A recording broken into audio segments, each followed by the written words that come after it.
Welcome to the Encore Audio Archives YouTube channel. I'm Taper Dave, and this is my channel. I've uploaded hundreds of talks here that I've recorded at meetings in West LA, and I've also recorded conventions starting in 2013. I've got a bunch of those up. And Walt and Mary Murray, the original owners of Encore Audio Archives, started the company in the 80s, and Walt recorded Joe and Charlie's and a bunch of stuff down in Vista, California. My sobriety date is June 20th of 1994. I hope you find something you like, so please like and subscribe to my channel and comment down below. If you want to hear something that I don't have or that you don't see, I'll see that I get it. Anyways, take care and have a great day if you want to. Well, good evening, everybody. My name is Jack, and I am an alcoholic. My brother Charles was supposed to be here, but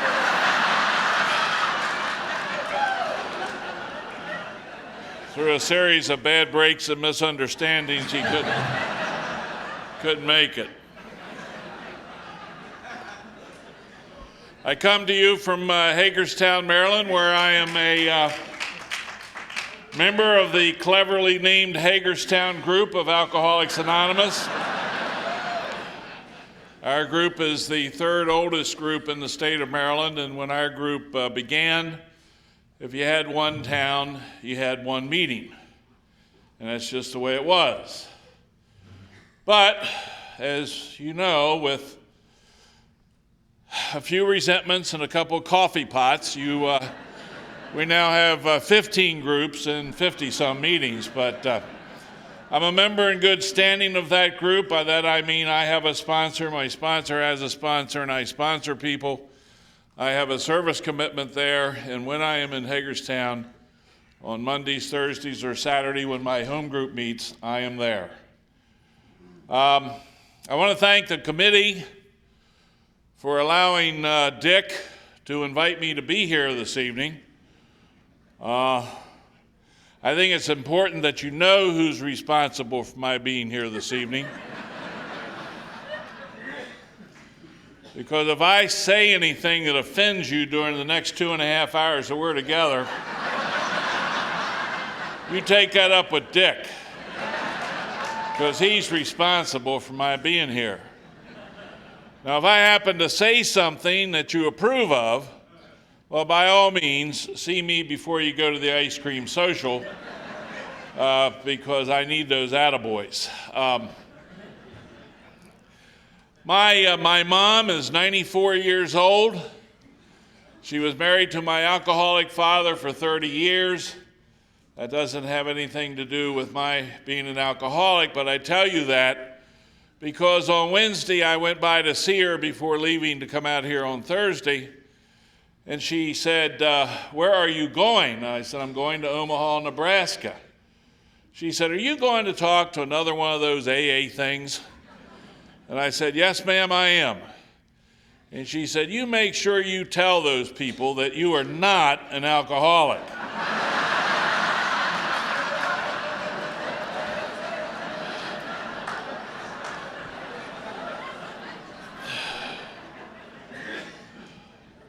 I think it's about time I started listening to my mom. It's quite possible I've overreacted to this whole thing.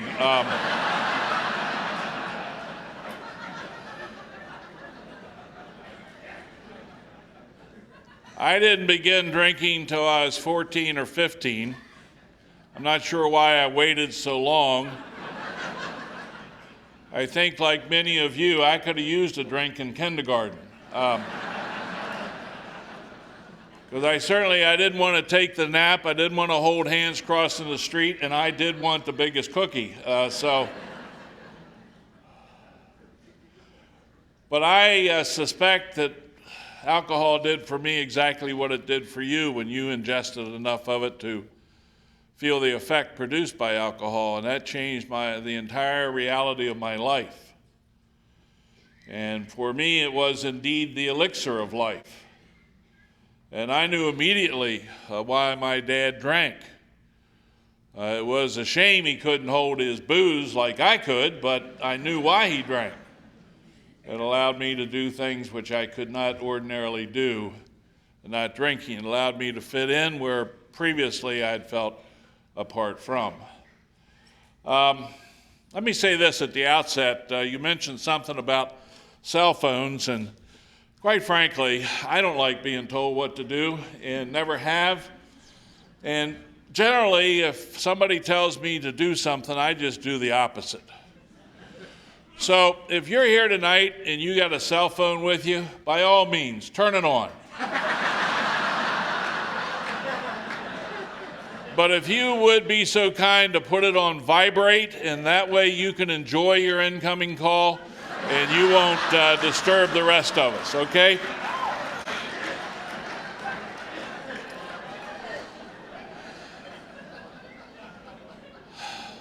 I used to think that alcohol did not have any impact or effect on me when I was in high school, but the reality is, as a result of good sponsorship, I have to report to you that I spent 5 years in high school.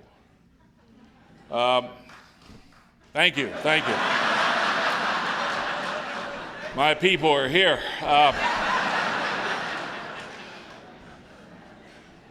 I used to think it was because I wanted to get a solid academic background before I launched off into the collegiate world, but the truth of the matter is it was the booze. And when I finished high school, I went to the local community college, and one summer between community college semesters, my good friend Bill and I decided to take a road trip. And we were going to go to California. And we got 12 cases of beer and put them in the back seat of my car. And Bill and I each packed an overnight bag. And we had everything you needed for a trip to California. Now, we didn't have a map, but we didn't think we needed one. We thought we could find it. But the night before we were to leave, Bill's dad told him he couldn't go. Yeah, I was crushed. And Bill was a stand-up guy, and he did give me his half interest in those 12 cases of beer. And as many of you know, the eastern boundary of the state of Maryland is on the Atlantic Ocean, and we have a resort community there called Ocean City, and I'd quit my job, and I had a pocket full of money and those 12 cases of beer, so I went to Ocean City. And I spent a month in Ocean City living as a bum. I stayed in the basement of hotels where I knew people who were desk clerks and bellhops.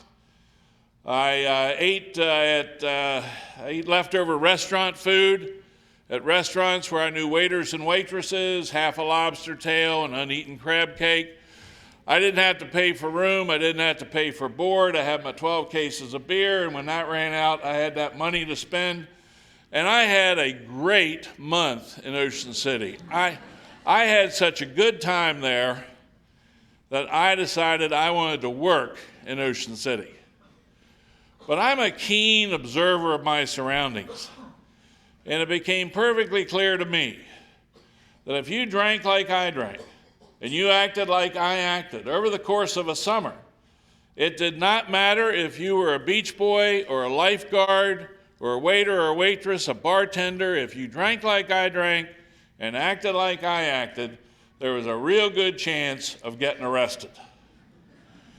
But I noticed one group of folks who drank like I drank, acted like I acted, and they did not get arrested.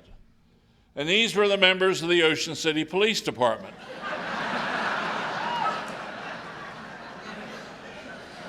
So I became a police officer. That first summer, they gave me a boardwalk beat, 9th Street. The beach club was located there. It was really a happening place. And within a week or 10 days, it became readily apparent to me that I possess a singularly unique trait that comes in very handy to somebody in my job. And that was I could spot an underage drinker from about 100 yards away. And I would approach my target of opportunity, establish that indeed they were underage, and I would ask about the contents of the cooler. There's always a cooler. And They told me that there was some Coca-Cola in there, a little Tupperware thing with tuna fish, and a half a loaf of bread. And I said, well, would you mind opening the cooler? And they'd lift the lid, and sure enough, a nice even row across in the crushed ice was the Coca-Cola, little Tupperware thing with tuna fish, and half a loaf of bread. But I would reach way down into the bottom of that cooler, and invariably, I would come up with a Budweiser. And if you were that underage drinker, your life, as you've known it, has just ended. Oh, I know.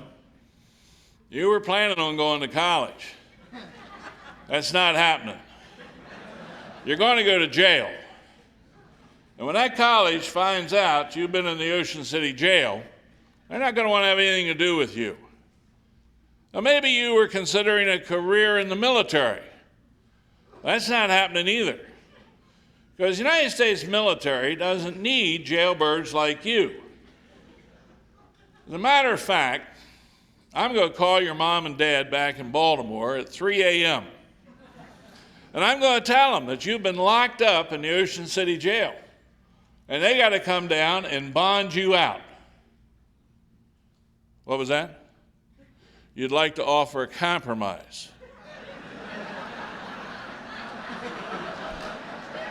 What'd you have in mind?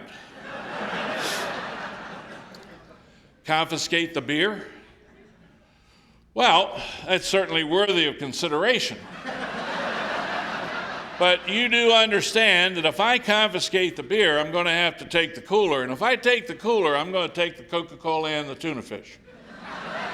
You're okay with that? All right. Well, you got to promise me. You got to give me your word that you are never, ever going to do anything like this again in Ocean City. You promise? Okay, you're free to go.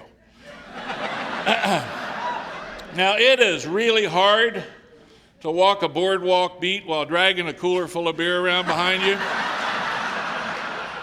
So I had to work out a deal with my sergeant and my lieutenant, and they'd come and they would pick up the coolers as I accumulated them, and then I would meet them at the end of my shift, and if I gotten any wine or any whiskey, I'd give that to the sergeant and lieutenant, and I'd take the cooler and the beer and the Coca-Cola and the tuna fish. And I had a good summer that summer. I drank every day. I didn't buy anything to drink the entire summer, and I did not get arrested. And that's my idea of a good summer. So I went back for a second summer.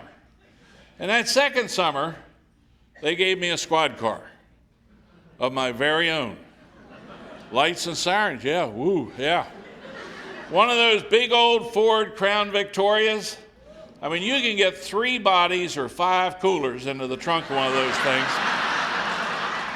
And it really expanded my territory, and I didn't really need the support of my lieutenant and sergeant, but they maintained a keen interest in my activities. And at the end of every shift, I'd meet with them, and if I had any whiskey or wine, I gave it to them. And I kept the coolers and the beer. And if you were an acquaintance of mine, friend of mine, or really actually all you could be a friend of mine, and you came down to Ocean City and you needed a cooler, I'm your guy.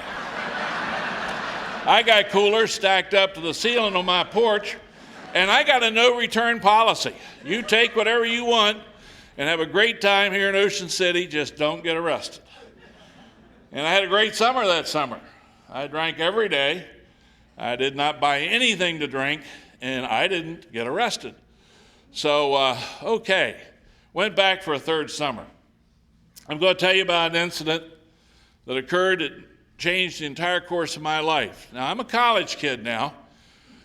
At the time, I'm going to the University of Maryland at College Park. I don't have a clue as to what I'm going to do if I happen to graduate. And I have no career path whatsoever. And so I stopped this car at 3 o'clock in the morning on the Ocean Highway. I had the guy out of the car. He was obviously drunk. I'm writing him up. And he says to me, "You don't know who I am, do you, officer?" And I said, no, sir, I don't. And he said, well, I am the state's attorney for Worcester County, the county you're standing in right now. As I said, I'm a college kid. I had no idea what a state's attorney is. I don't know what a state's attorney does. I've never heard the term state's attorney before. So I said, good for you. Sign the ticket. So he signed the ticket, and there was a guy there who appeared to be sober, and I let him drive, and they left, and I went about my shift, and at 8 o'clock I pulled into the parking lot of the Ocean City Police Department, and there was the chief of police, and he said to me, he said, come up to my office and bring that uniform citation book with you. Now, these were the first words the chief had spoken to me all summer. So I thought, this is a good thing. I'm about to get recognition for a job well done. Long overdue recognition, I might add. So I went up to the chief's office, and as I walked into his office, much to my surprise, seated on the couch, right inside the door, is the guy I gave the ticket to at 3 o'clock in the morning. Chief says, give me the ticket book. Gave him the ticket book. He flipped it open to the ticket, hands it to the guy on the couch. Guy on the couch takes out a pen and writes across the face of that ticket, case dismissed, and signed his name. It was that moment that I decided I wanted to be a lawyer.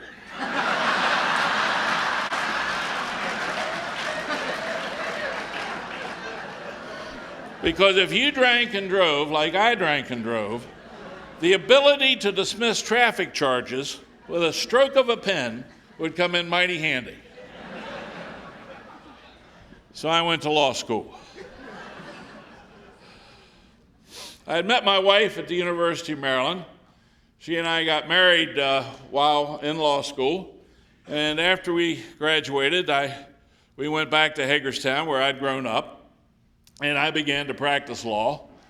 And I'd maybe been there 6 or 8 weeks, and I became aware that they had a vacancy. They were looking for an assistant state's attorney. I went right over to the courthouse. Here I am, answer to your prayers. When would you like me to start? Now, what I'm about to tell you is what I thought I heard them say. You may have experienced this in your own life, but it turns out that many of the things that I thought that I have heard said over the years have never been said. And things that I thought that I had seen had never really happened. I just thought they'd happen. So this is what I thought I heard them say. What? Are you some kind of an idiot? You just got out of law school. You've never been in a courtroom. You've never impaneled a jury. You've never made an opening statement or a closing argument. You've never examined or cross-examined a witness. We don't have any time to train you. Get out of the office. That's what I thought I heard them say. In reality, I think they said, the position has been filled. But I heard what I heard. And believe it or not, I'm a very sensitive person. And I was hurt. And I was angry. And I now know, as a result of good sponsorship, that I left that office with a resentment. And in Maryland, much as you do here, I guess, in Nebraska, we elect our prosecutors. So I went out and found a guy, a lawyer who wanted to be state's attorney. I ran his campaign for state's attorney. He got elected state's attorney, and he made me deputy state's attorney. I'm going to put my watch up here, not so much because I can see it or pay any attention to it, but I just think it gives hope to the newcomer. You know?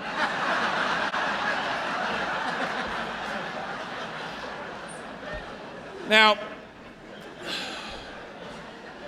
when you become deputy state's attorney, they give you a badge. And with that badge, they give you a badge case. And there in that badge case, there's a clear glassine window. You put your driver's license behind it. And when they pull you over on the interstate and they come up and ask to see your license and registration, well, you show them your badge case. And they don't look at that driver's license. They look at that badge. Oh, the badge officer? Deputy State's Attorney, Washington County. No, sir. No, sir. I am not upset that you stopped me. No, sir. I understand you're just doing your job. Mm-hmm. I could have had 4 or 5. Yeah. Uh-huh. Just a few miles down the road. Yeah. Well, sure. I think I can stay on my side of the road. Yeah.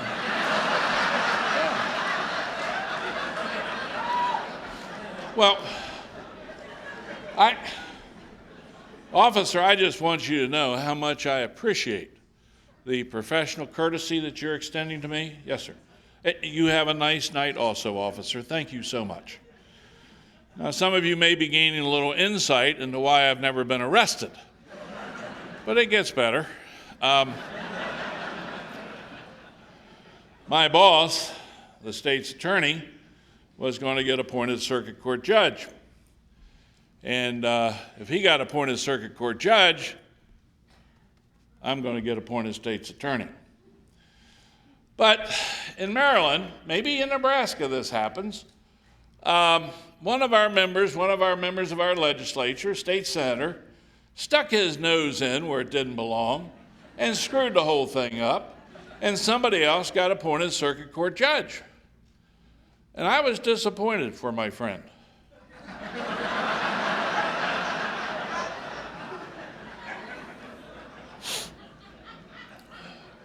I was some kind of upset that I didn't get appointed state's attorney. I mean, I may not be much, but I'm all I think about. And so one night, while having some adult beverages with some like-minded individuals, it was determined that something needed to be done with that state senator. Somebody had to run against him, challenge him. Who would we get? We needed a volunteer. So I ran for the state senate. Now, I did not know that the state senator was going to run away with the secretary from the Appropriations Committee, abandon his wife and 3 children, and move to Florida. But he did. And I got elected to the state senate. Now, when you get elected to the state senate in Maryland, they give you a license plate. And that license plate says state senator. Now, this is an aid to efficient law enforcement. Because when they come up behind you on the interstate, and they got those overheads going on, and they get close enough to see that license plate, they turn those overheads off.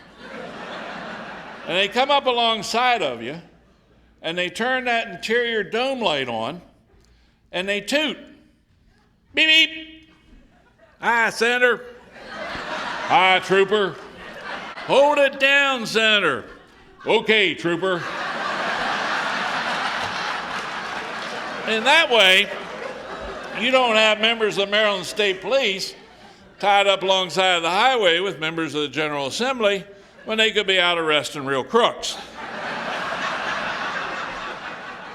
Now, the guy who got that judgeship, he didn't like it, so he resigned. And I went over to see the governor, appoint my guy, appoint the state's attorney, circuit court judge. Governor said, can't do it. Too much adverse publicity associated with that last judicial appointment up there. I'm not going to appoint your guy. However, if you'd like to be circuit court judge, I'll appoint you. Well, in Maryland, it's a 15-year term. We only had 2 in the county at the time, so it didn't come around that often. So I became a circuit court judge. Scary, isn't it? Yeah. Oh, yeah. Now, keep in mind, I'm drinking alcoholically the whole time. I love to drink. I love to drink. I love everything about drinking. I love the ambiance of drinking. I'm a bar drinker. I love the neon lights. I love the way the light plays off the back bar mirror. I love the way it reflects through the different shapes of the different bottles, the ambers, the yellows, the clears, the browns, the greens. I loved it. I love the peanut shells on the floor and the sawdust. I love the smell of stale beer and urine. I loved it all. I love the stemware, the glassware, the slender frosted Tom Collins glasses that you see this time of year. They come out in the early summer, and the little short, squat, old-fashioned glasses, and the fluted martini glass. Love. One time I had a love affair with a gin martini. Where else can you get olives like that? It's just unbelievable. But I have to confess that on one occasion I had a very bad gin experience. And even to this day, it is hard for me to go into a pine forest.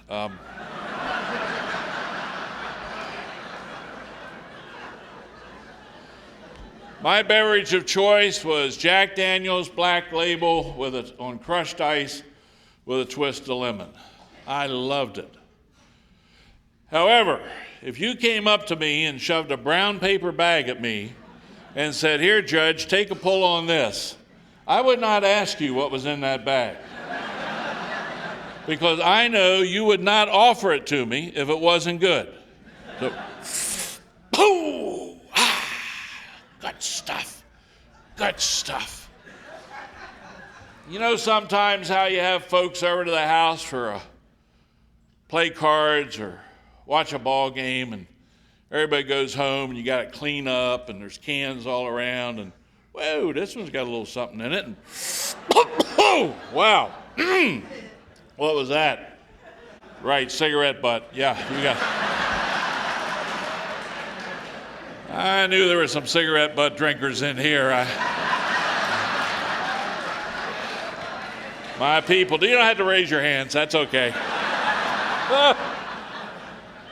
We know who we are.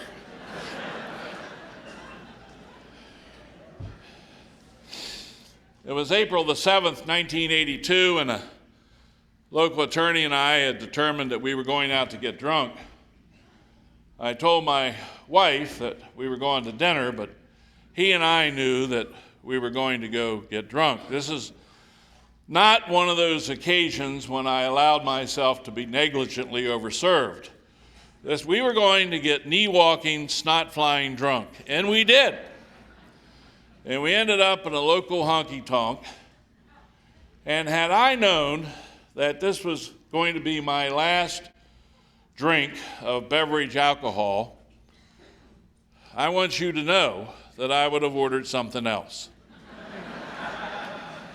And if I'd have had any inkling whatsoever that there was a possibility of my being invited to come to the 32nd Cornhusker Roundup and share with you fine folks what my last drink of beverage alcohol was, rest assured, I would have ordered something else. Because as you're about to hear, there is a significant amount of shame and embarrassment associated with what I have to now tell you. And that is that my last drink of beverage alcohol was Tia Maria.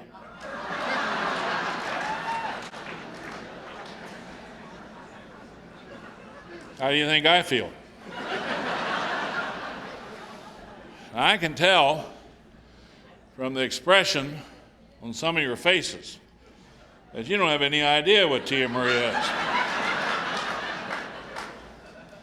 Now, if you're planning on going back out, and you're thinking about going back out and having Tia Maria, you are going to be sorely disappointed. Quite frankly, my best advice to you is don't go back out, period. Just stay here, right in the center of Alcoholics Anonymous. I mean, out there, we get hurt and we die. In here, I've never seen anybody experience any pain as a result of the program of recovery of Alcoholics Anonymous. I myself have experienced a good deal of pain as a result of my resistance to the program of recovery of Alcoholics Anonymous, but not as a result of my compliance with the program. So don't go out for Tia Maria. My wife is a school teacher. She teaches elementary school. And I guess that the elementary school children in Nebraska are very much like the elementary school children in Maryland. Those little elementary school children are just germ encrusted. And the germs jump off them little kids onto their teachers. And their teachers come home, and the germs jump onto the spouse of the teacher. And I got up the next morning, I had flu. I couldn't believe it. The pesky little kids had done it to me one more time. However, we go to work. We're not going to miss work because of a little flu. I start missing work because of a little flu, people are going to start talking that maybe my drinking is interfering with my work, and that's not the case at all. I just got flu from those germ-infested little elementary school kids. So I went to work that day. The next day was Good Friday, and the courthouse was closed, so I didn't have to go to work. Still had the flu, developed that upset stomach that frequently accompanies flu. Saturday, I got that lower tract distress that sometimes you get with flu. And if you got that lower tract distress thing going on with that upset stomach, that will hone your decision making down to a really fine edge. And I didn't know whether to sit or kneel or sit. And I'm told that on at least one occasion that weekend I made the wrong decision. And since my wife is here this evening, you can talk to her about that if you want to. Sunday was Easter Sunday, and on Monday, as a result of all that kneeling and sitting that I'd been doing, I was dehydrated, and they put me in the Washington County Hospital to hydrate me. And that night, my abdomen became distended, and they did an emergency laparotomy on me, and they opened me up, and my abdomen was full of gangrene, peritonitis. And while they were cleaning that up, my kidneys quit. And my liver was enlarged and out of whack, and my pancreas was digesting itself, and my respiratory system quit. And things just weren't looking good for the home team that night.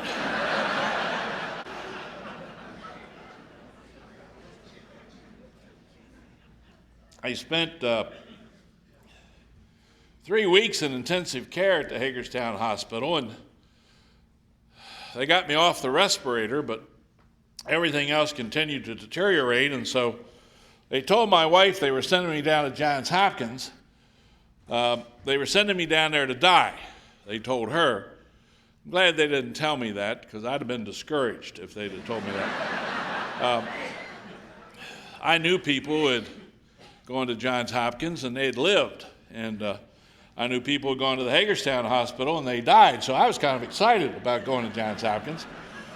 Went down to Johns Hopkins, and for 2 weeks they did everything down there except hang me by my thumbs. And my belly button birthday is on May the 14th, and on the night of May 13th, the doctors in charge of my case came in to tell me that they couldn't figure out what was wrong with me, and I said, please, I need a day of rest. I can't take this anymore. And they said, well, that's why we're here. And We presented your case to the internal medicine department. We couldn't even get a majority vote as to what's wrong with you, so we don't know what else to do for you, so we're not doing anything tomorrow. And so I turned 40 in the Johns Hopkins Hospital. And 2 weeks later, on May the 28th, I was discharged from the Johns Hopkins Hospital. My kidney function returned, my liver reduced in size, my pancreas stopped digesting itself. But when you're in a hospital like that for 7 weeks, they want to talk to you a little bit before they send you home about the do's and don'ts. And I was just about clear of that doctor's office when one of them said, "Judge, could we ask you a question?"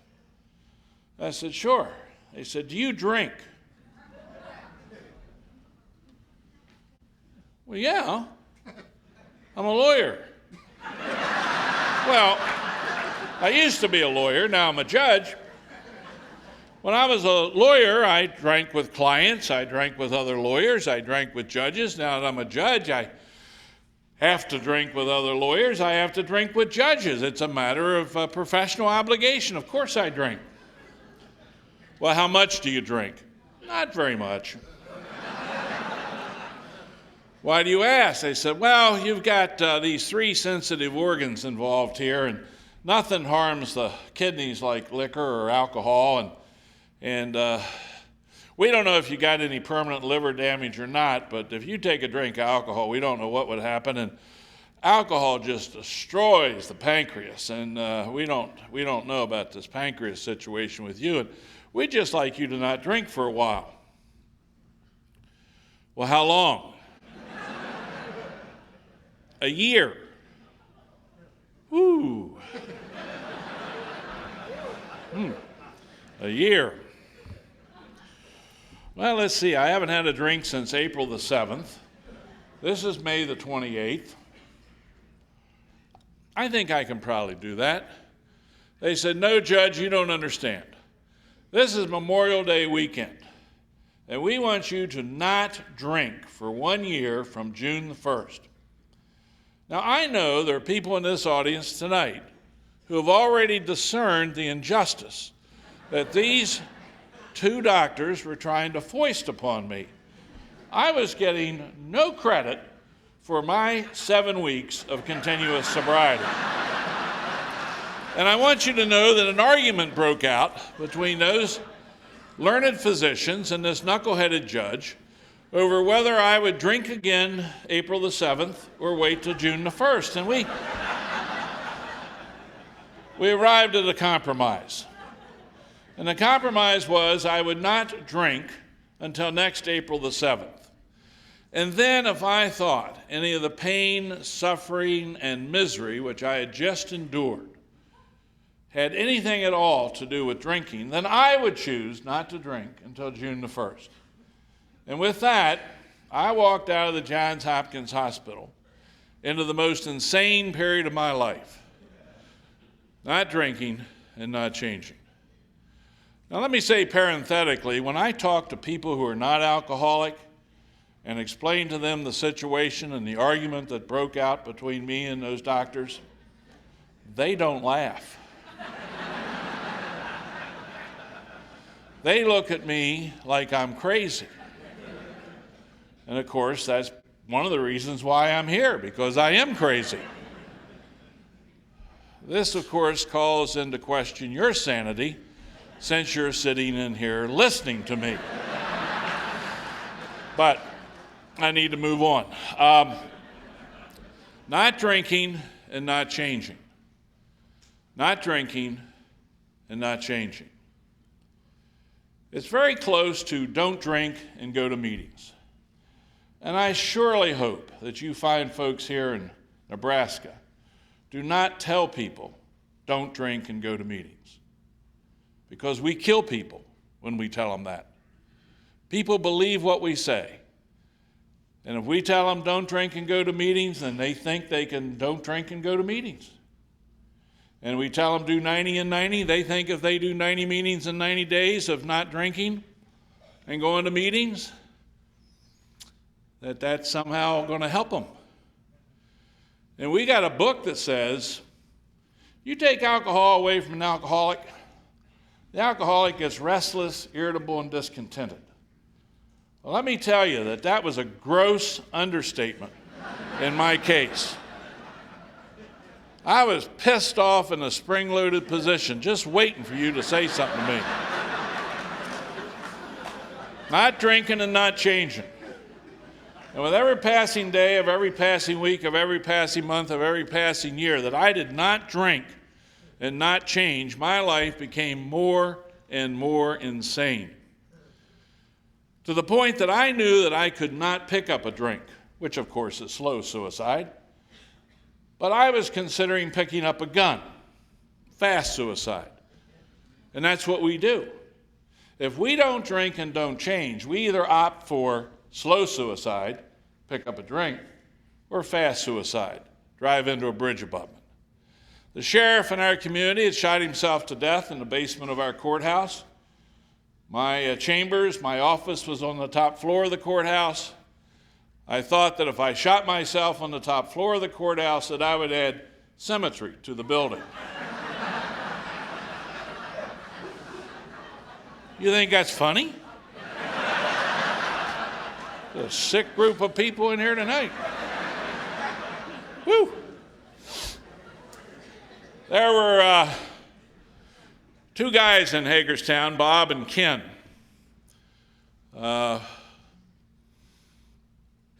Great members of Alcoholics Anonymous. And I should tell you this, that my dad, my alcoholic father, on July the 3rd, 1968, walked past a church in Hagerstown where the minister had put the following message on the board. It said, "Don't buy a fifth on the third for the fourth." My dad went to AA that night, and he never drank again. And when he died, he had 15 years of continuous sobriety in this wonderful program.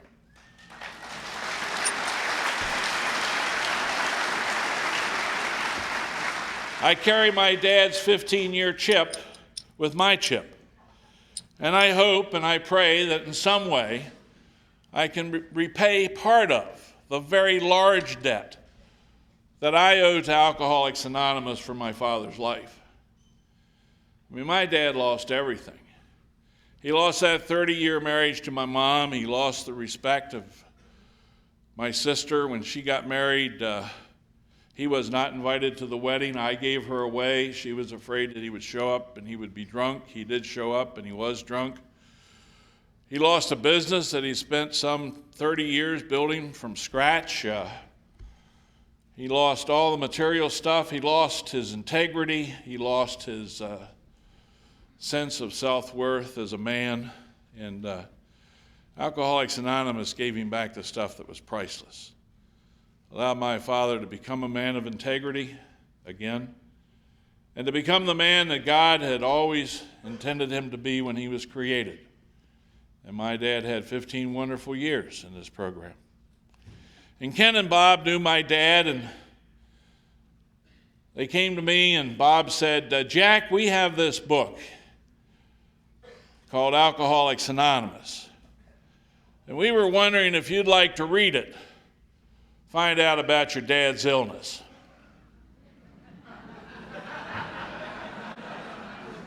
Clever guy, that Bob. Because if he'd have said anything remotely close to, "We think you ought to read this book so you can find out what's wrong with you," we've already established there's nothing wrong with me. Everything is fine, okay? It's fine. All right, I acknowledge I might be a little on edge. But, you know, I think you and I get along a lot better if you just stop telling me what to do and do what I tell you to do. Because, you know, the thing here is that you're not listening to me, and I don't like the way you're conducting. I don't like the way you're acting. And I'm fine, okay? I am fine. Everything is fine with me, all right? Fine.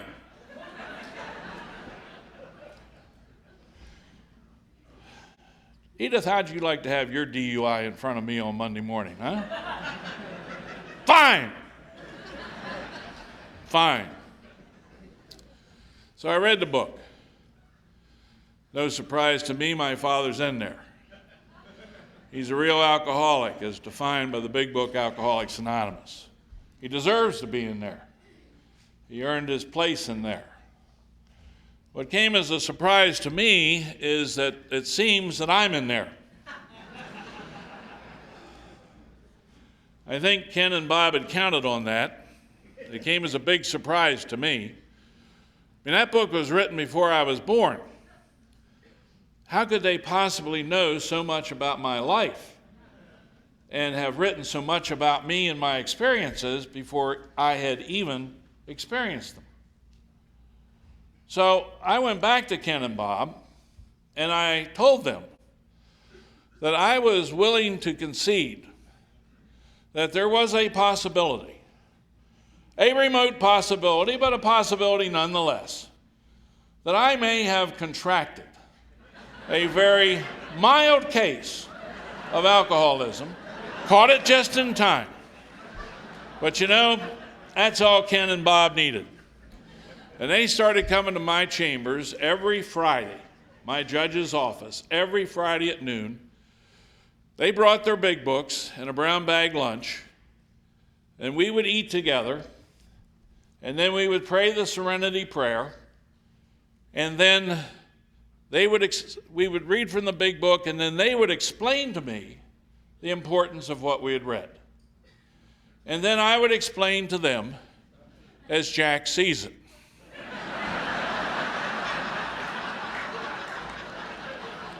And as you can imagine, we had many high-level intellectual discussions about the contents and the meaning of the big book.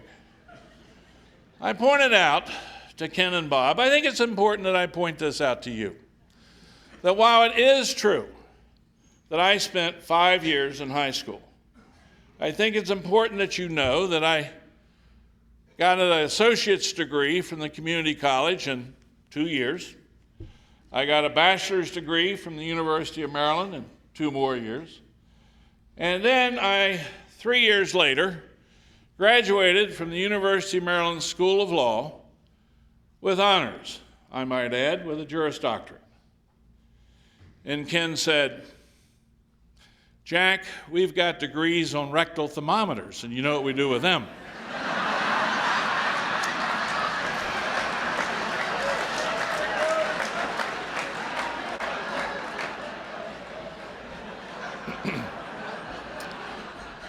I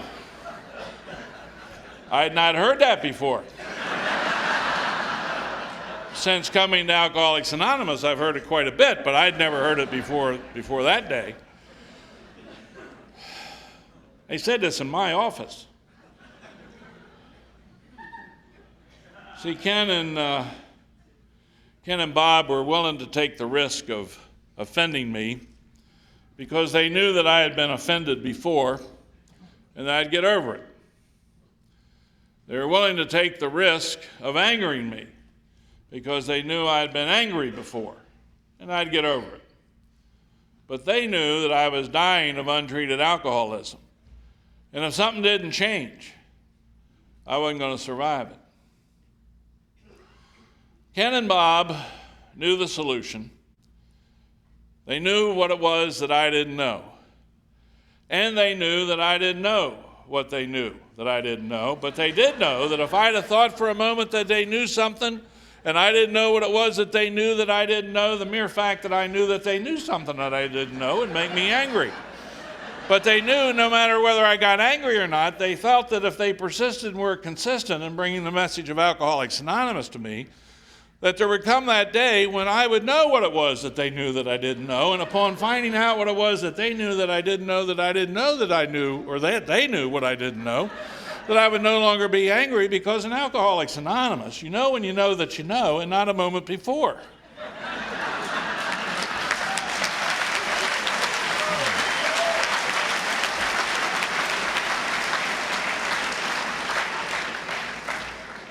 Now, if you followed that, you're in the right place.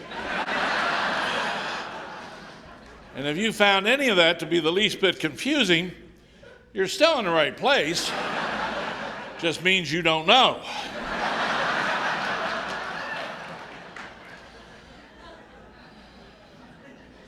December 22nd, 1989 was the Friday before Christmas. The courthouse was closed.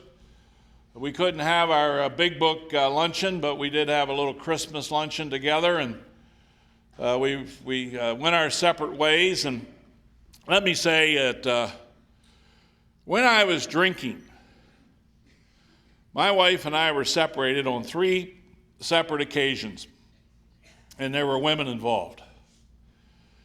And when I stopped drinking, not changing, my wife and I were separated on 3 separate occasions, and there were women involved.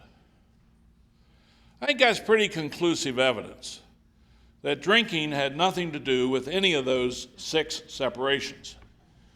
But alcoholism had everything to do with all 6 of those separations, and we had no idea, none whatsoever. So on this day, we were separated, and I had an apartment. Went back to the apartment, propped against my door was one of those Hickory Farms packages you see at Christmas. Somebody had sent the judge a cheese log or a sausage, very nice. Thought I'd take it into my apartment and have a little snack, getting the messages off my answering machine. I'm looking at this package, trying to figure out how it's been sealed, and I see where there's tape. I slit the tape with my car key, and I'm getting the messages off my answering machine, and I lift the lid of this box. Boom!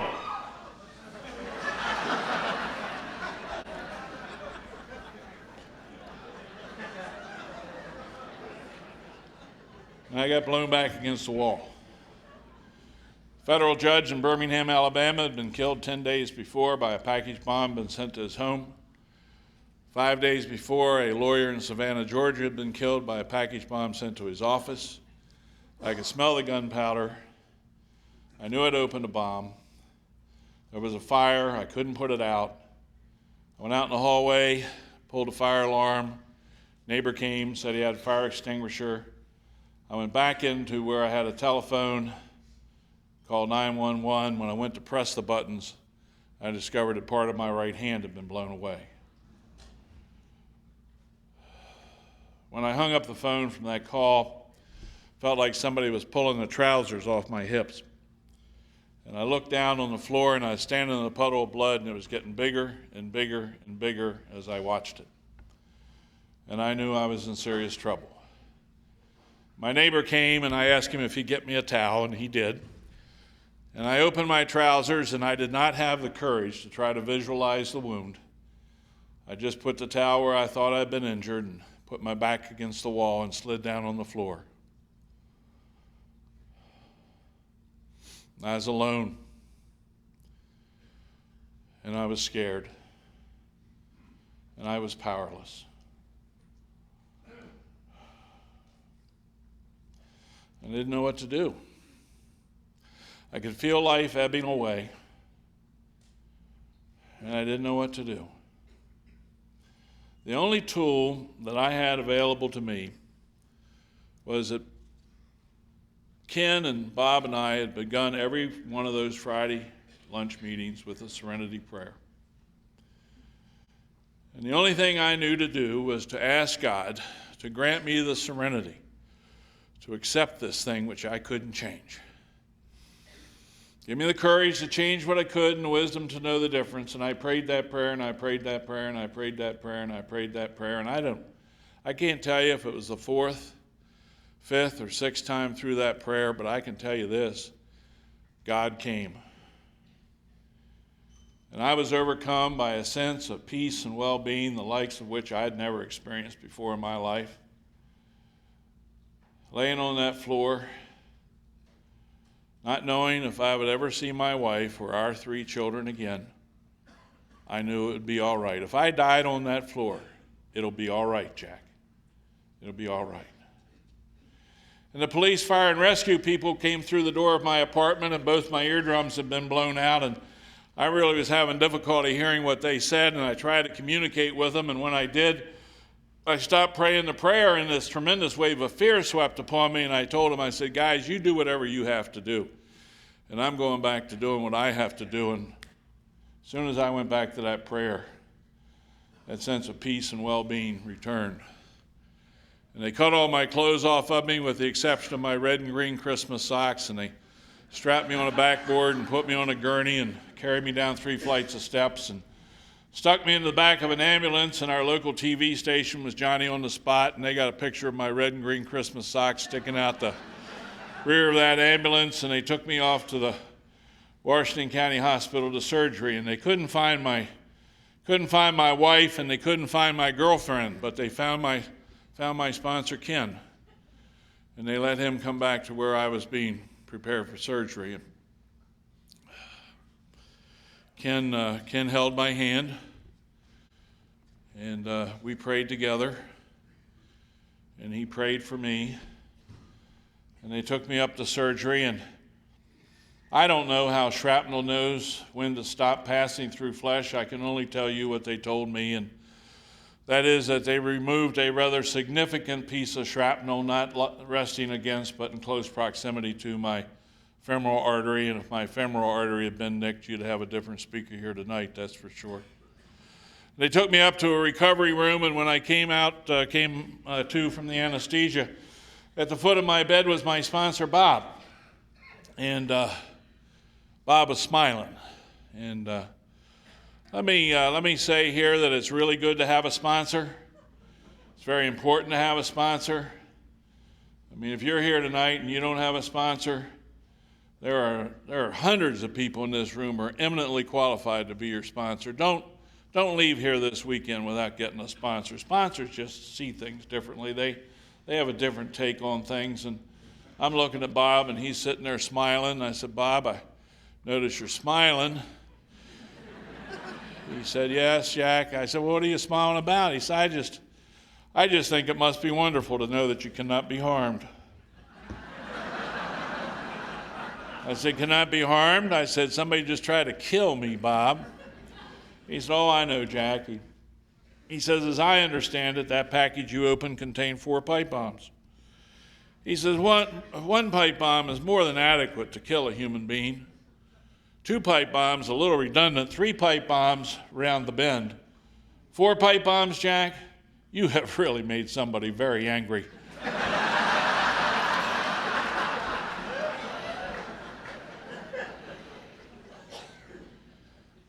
He said, man has done his very best to kill you, Jack. Man has done his very best to kill you, and the only explanation of your survival is the grace of God. Whew. Good to have a sponsor. I wouldn't have come up with that in a million years.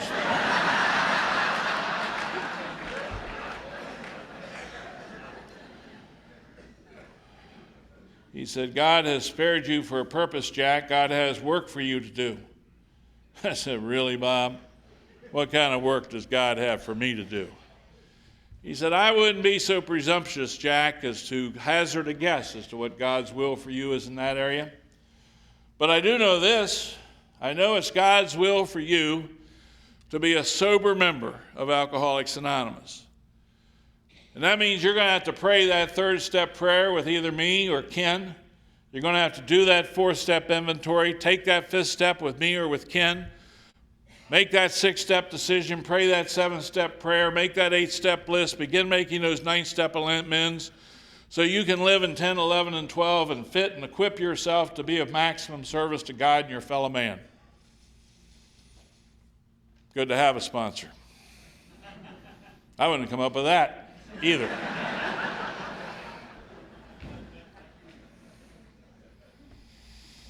Christmas Day, 1989, I was discharged from the Washington County Hospital. Best Christmas I'd ever had up until that point. Christmas of 1990, my wife and I reconciled, and she and I have been together ever since.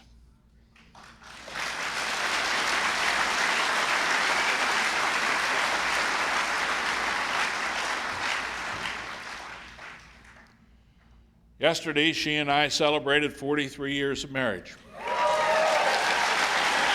Stand up, honey.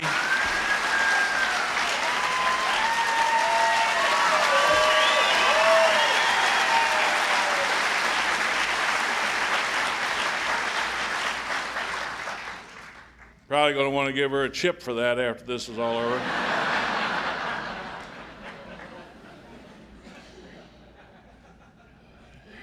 Ann has been married for the entire 43 years. As you've heard, I've had some time off for bad behavior.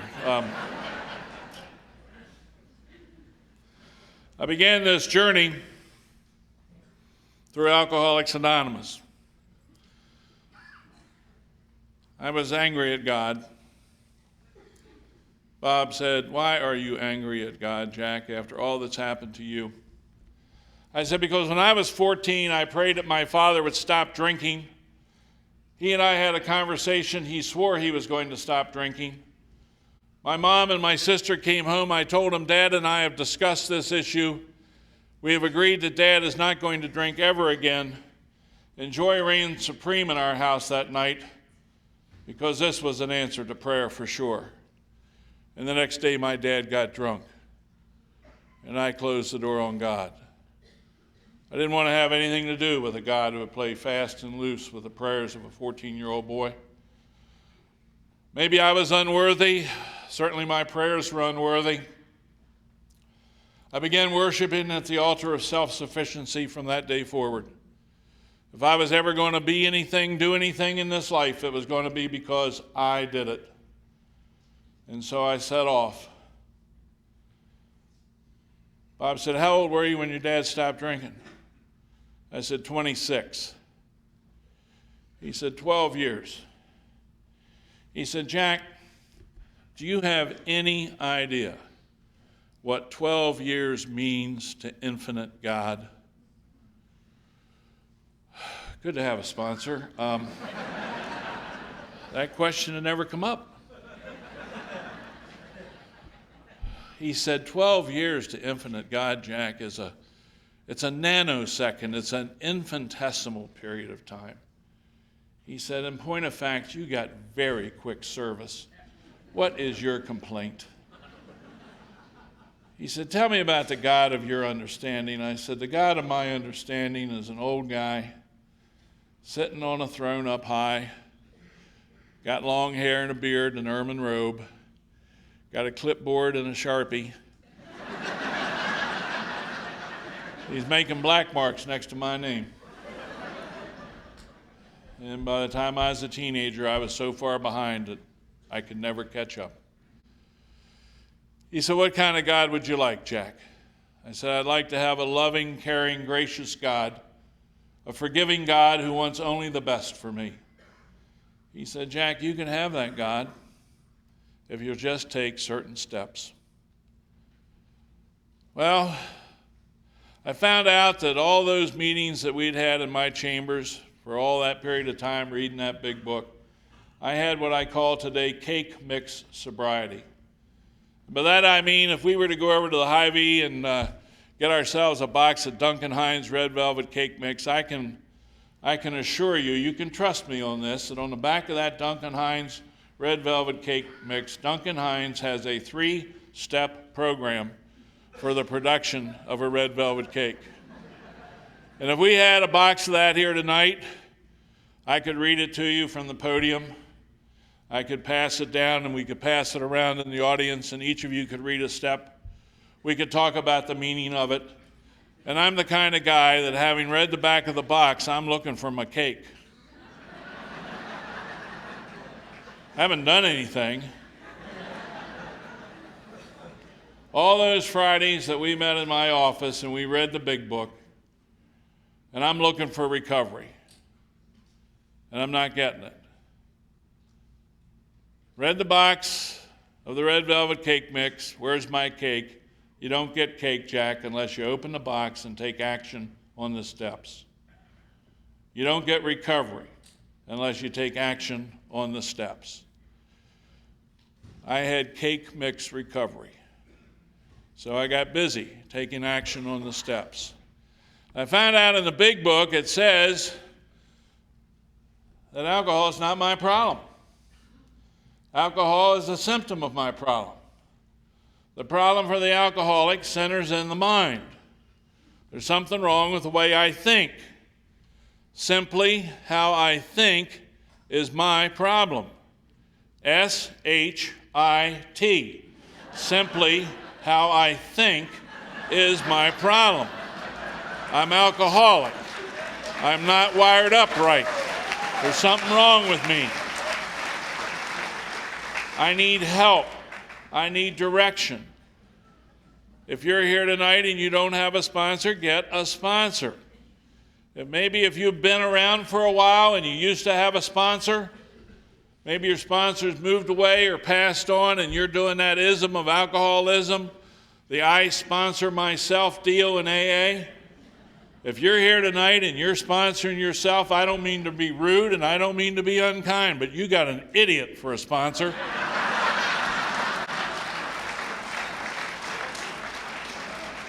Get a sponsor.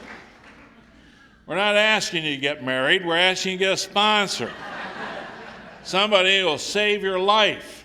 Somebody has been down the path that I'm about to walk, and I don't know where the tiger traps are. Ken and Bob knew, I didn't know. They stretched their hands out to help me, and I slapped them away. I come to Alcoholics Anonymous and I say, help me, please help me, but I don't want to do it your way. Problem for the alcoholic centers in the mind. We got this pamphlet, it's called AA for You. Up there at General Services, they're always asking us to give them ideas, suggestions to how to improve the literature. So I wrote to them. I propose the following questions. Have you ever decided to stop thinking for a week or so, but only lasted for a couple days?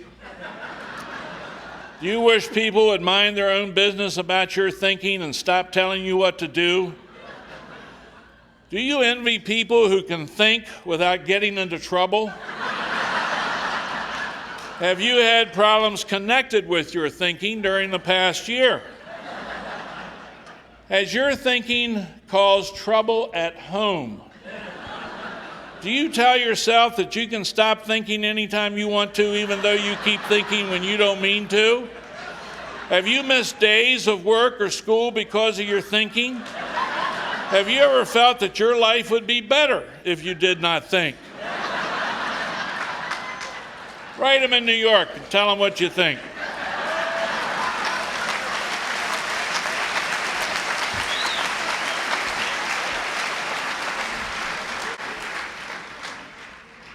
On page 164, it says something to the effect that if I make sure that my relationship with my higher power is right, great events will come to pass for me and countless others.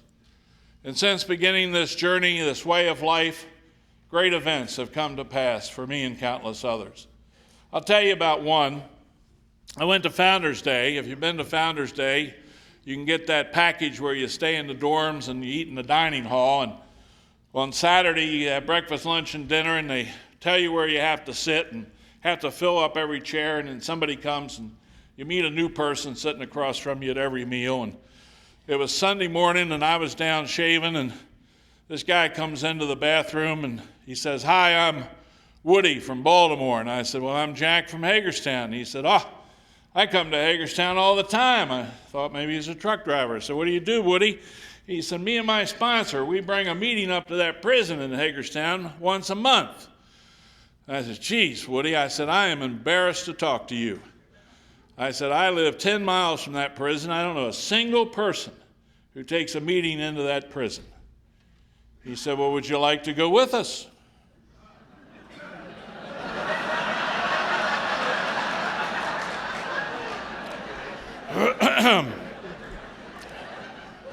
Woody, I really like to talk to you about that, but I got to meet my man Glenn, so I'll talk to you about it later. Went back to my dorm room and I told Glenn what had happened. He said, "Did you give him your telephone number, Jack?" I said, "No, I didn't." He said, "There are 15,000 people here. He will never find you." I took comfort in that.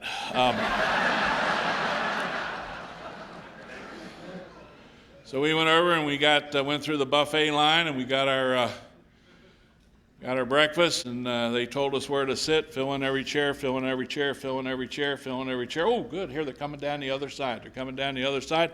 Wonder who's going to sit across from me. Don't get ahead of me. Right there. Woody. Not over there. Not over there. Right there. He says, that's him. That's the guy that wants to take meetings into the prison. I'm a retired circuit court judge, for God's sake. The last thing I want to do is to take a meeting into a prison. I don't want to do it. But that's what the program of recovery is designed to do, to get me to do stuff I don't want to do. It says in the big book, most of us didn't want to do this deal. Most of us didn't like the leveling of our pride. Most of us didn't want to make the acknowledgement of our shortcomings, of the harms we'd done. You don't have to like it, Jack. You don't have to want to do it. You just have to do it, that's all. Now, I recognize God's hand. When God moves in my life, I recognize, I could see, how did Woody get in front of me? So I started taking meetings in the prisons. I got to say, the first meeting I went to was chaired by a guy that I put in prison. He was still working on a pretty big resentment and things. But later that week, he stole the Kentucky Fried Chicken, and they removed him as chairman of the group, and so then it got better. Taking meetings into prisons has turned out to be one of the most rewarding things that I've ever done. If somebody asks you to take a meeting into a prison or a jail, and you've never been arrested or don't have a tattoo, that does not qualify you to say no. If you've been asked to take a meeting into a prison or a jail, say yes. Do something that makes you uncomfortable. Do something you don't want to do so you can get something you've never had before. Ken told me repeatedly, Jack, you get what you get because you do what you do. If you want something you've never had, you're going to have to do stuff you've never done. And so that's what I've been asked to do in Alcoholics Anonymous. Really cold day in March a number of years ago, I saw an ad that said, be a lawyer in paradise. Republic of Palau in the Western Pacific was looking for assistant attorneys general. I went for an interview. They said, would you like to be the attorney general? I said, does it pay more than the assistants? They said it does. Okay, we'll talk about it. They wanted somebody by the 1st of September. I couldn't do it by the 1st of September. So, that takes care of that. And I got asked to come out to Nebraska to talk to the Nebraska Bar Association down in Lincoln. And the carrot to get me out here was I got to go to a Cofnhusker football game. So I come out to speak on Friday, go to the game on Saturday, go home on Sunday. Came out here. Right just before I came out here, I got a call. President Nakamura of the Republic of Palau was going to be in New York at the United Nations. Wanted my wife and I to come up there on the Sunday that I was supposed to be coming back from Lincoln. So there goes the football game. But I got to honor my commitment to talk to the Bar Association. I come out. We're down there at the Cofnhusker and we're having lunch. And my host says to the guy across the table, don't we have somebody from the Nebraska Law School faculty out in the Republic of Palau? And the dean of the law school says, yeah. Peter Huffman is an associate justice of the Supreme Court. Why do you ask? Well, Jack's going to New York to see about being attorney general. Dean says, I think Peter's over at the law school this afternoon. Why don't we call over there, see if we can get him on the phone before you speak? So we went after lunch and called the law school, and yes, Associate Justice Peter Huffman of the Supreme Court of the Republic of Palau was in Lincoln, Nebraska on the only day I had ever been in Lincoln, Nebraska up until that point. It's not my idea to move halfway around the world to become an attorney general of a third world country. But my wife and I did. And I called New York and I said, do they have meetings in the Republic of Palau? And they said, no, but we'll send you a starter kit. Republic of Palau has got second highest per capita consumers of Anheuser-Busch products in the world. Should be fertile ground. I get out there. I find out there's a guy from Annapolis, Maryland out there.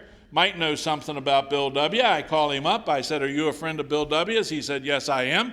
I said, do they have meetings here in Palau? He says, yes, we do. I said, you didn't tell New York. He said, I didn't know I had to tell New York. I said, well, you don't have to tell them, but they're very interested in things like this. So he says, we meet on Mondays, Wednesdays, and Fridays. Why don't you come up tonight? I said, I will. Well, when you're going to a new meeting, you want to dress right. So I got all my AA T-shirts out. I got a black one. You never wear black in a tropical climate. This one says first things first on it. Not wearing it. Looking at my white shirts, let go, let God, happy, joyous, free.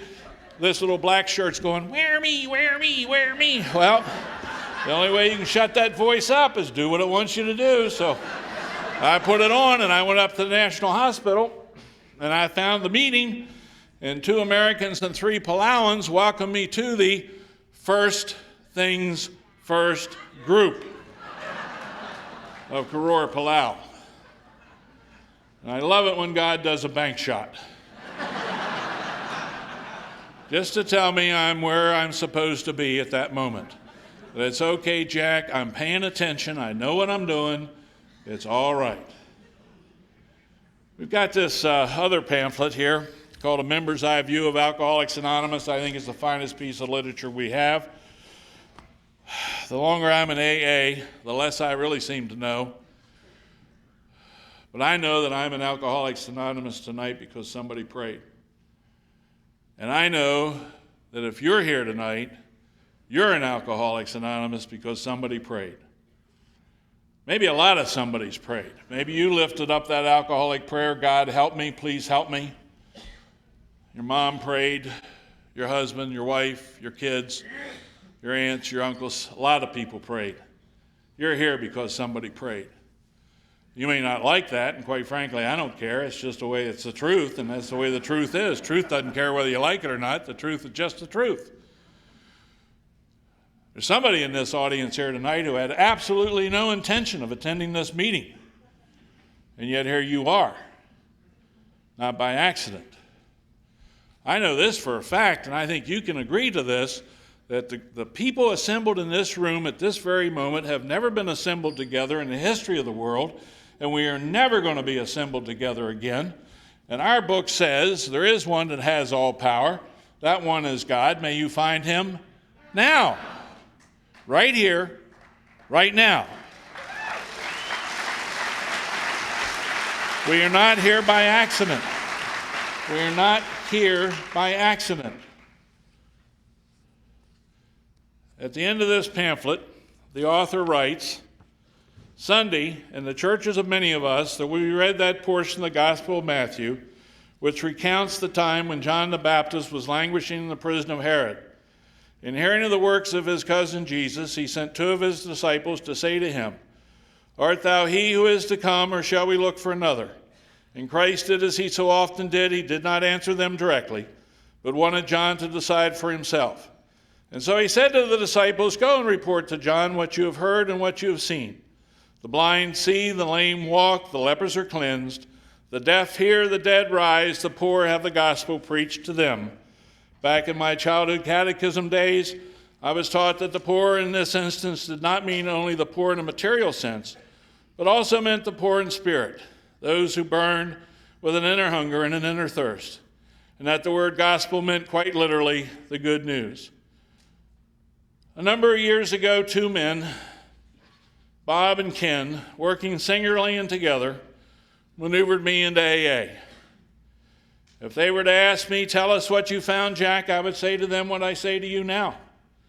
I can tell you only what I have heard and seen. It seems the blind do see, the lame do walk, the lepers are cleansed, the deaf hear, the dead rise, and over again in the middle of the longest day or the darkest night, the poor in spirit have the good news told to them. God grant that it may always be so. My name is Jack. I am an alcoholic. My sobriety date is April the 7th, 1982. And as our good friend Ed was so fond of saying, I love each and every one of you, and there's nothing you can do about it. Thank you. Sorry to interrupt your viewing. Taper Dave here. Just wanted to take a second to ask you to like and subscribe to my channel. Let me know if you like what you're listening. I've got some very good talks here, and this one's a great one. Just curious, do you think this is better than Zoom? Tell me what you think. Okay, this is how I prepare my drone for launching. I like to do it inside the cab of my truck so I'm not standing outside in the weather. To install the joysticks for control, up and down, right and left, powered on. I have an Android phone that I use to connect it to the drone with. And it's actually controlled through the iPhone, through an app. Oops, wrong way. It's actually controlled through the iPhone, or through this Android phone, through the app. It's actually controlled through the Android phone, through an app, and you connect it through this short connection right here.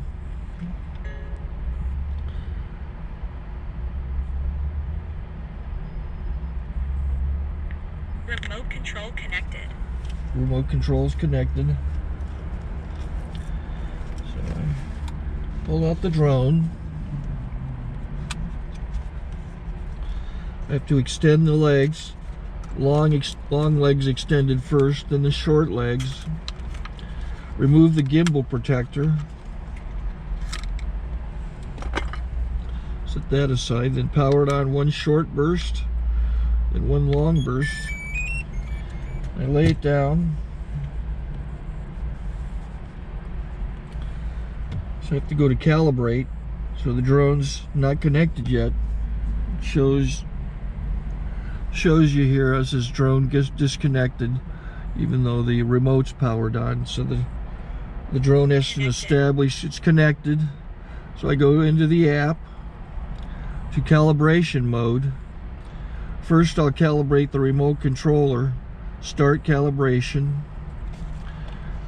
Out, in, oop, out, in, up, down, and then this little wheel is to control the gimbal. So it's calibrated. Go to gimbal calibration, start calibration, and then it calibrates the gimbal. I don't know if that shows up. The gimbal's moving all over the place. Changes, you can see it on the video.